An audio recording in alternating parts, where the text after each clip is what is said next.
Live from Fargo and serving you on TV, online, and on the go. This is Valley News Live at 10. How can I be non-homestead? I've bought the house in 2012 and I've had it homesteaded.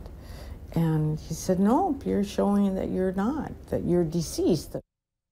Only two things in life are certain, death and taxes. That's not exactly the case for Shirley Olson. A spike in her property taxes prompted her to ask questions. And much to her surprise and dismay, she had been declared dead in Becker County. Olson contacted our whistleblower hotline for help and shares her story with Valley News Team's Veronica Marshall. How could they think I was dead, right? And how much further was that jeopardizing my identity? Thinking she passed away, Becker County took away Shirley Olson's homestead exemption, causing her property taxes to jump more than 25%. Olson says she reached out to the Becker County Tax Assessor's office for help, but didn't get it. They were just saying, there's nothing we can do, this can only be this way, we have to wait, just go ahead and pay the first half. Olson says she wasn't getting the answers she needed, so she reached out to our whistleblower hotline, and I went with her to the Becker County Courthouse. It just was a oversight with an identical name. It's one of those things that,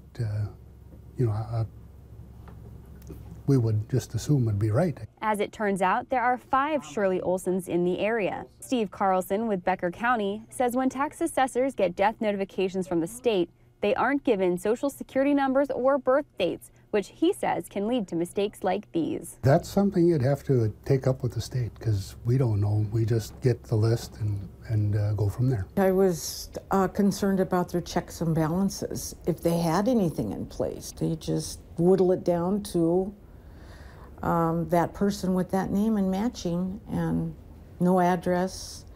I was the only property owner, so it must be her, and marked me as deceased. Now the tax team says Olson's issue will be resolved before she has to pay her property taxes and hope to put new procedures in place to make sure this doesn't happen again. Definitely cross-checking more, double-checking that information and making sure we have the right person. In Becker County, Veronica Marshall, Valley News Live.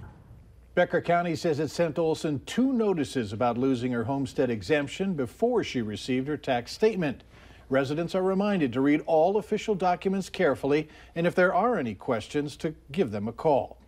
As we mentioned, this story came to us through our whistleblower hotline, and if you need help with an issue in your community, call 701-237-6576 and leave your tip. We'll do our best to get to the bottom of it. A developing story tonight. According to state-run news, North Korea leader Kim Jong-un has said there's no need for any more nuclear tests.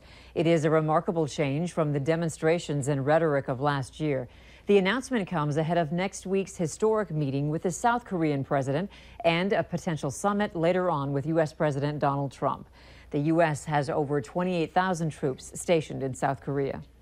We're certainly getting used to the warmer weather, and we're not looking to slide backward anytime soon. Luckily, that doesn't look like it's going to be happening this weekend.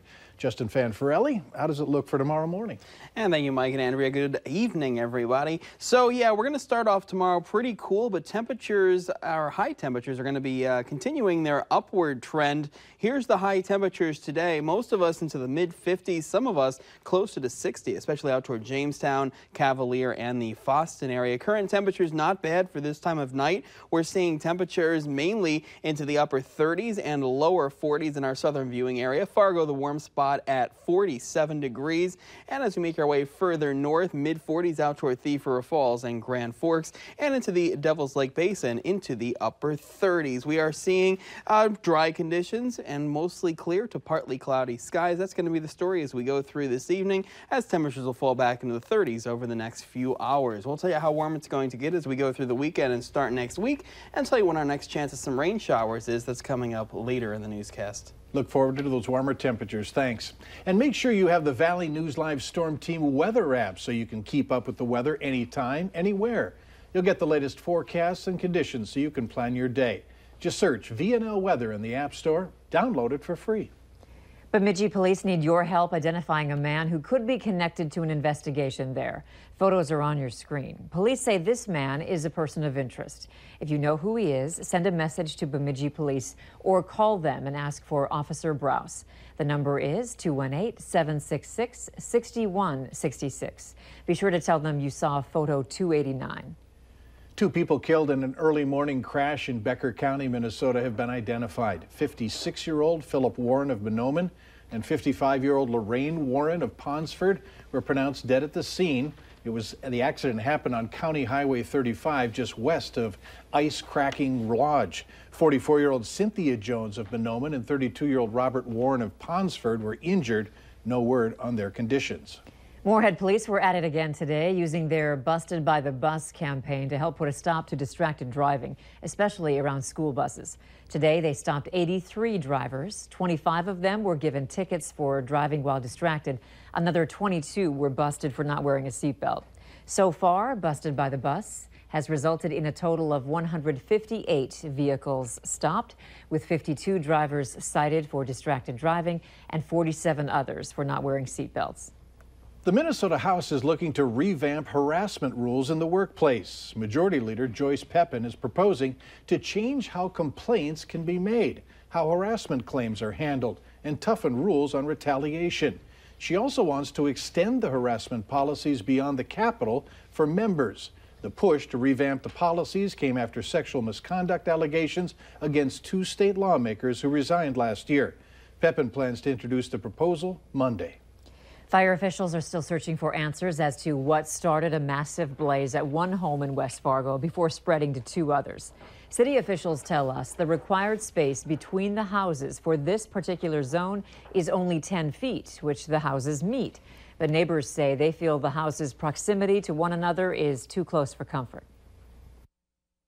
Seeing how close together the houses are and how easily the flame can, jump from one house to the next, it doesn't take much.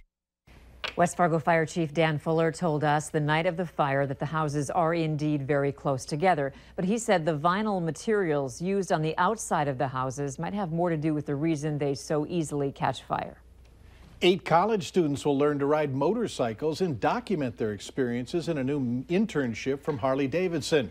After learning to ride, the interns will post videos, stills, and captions on social media. This particular program is open to students pursuing a career in social media, communications, marketing, or public relations. Coming up on Valley News Live at 10, a new study is shedding light on whether or not full-day pre-kindergarten works. Plus, it's not just chopped romaine lettuce that you'll want to avoid, but the CDC is now saying about all romaine if you can't verify where it was grown.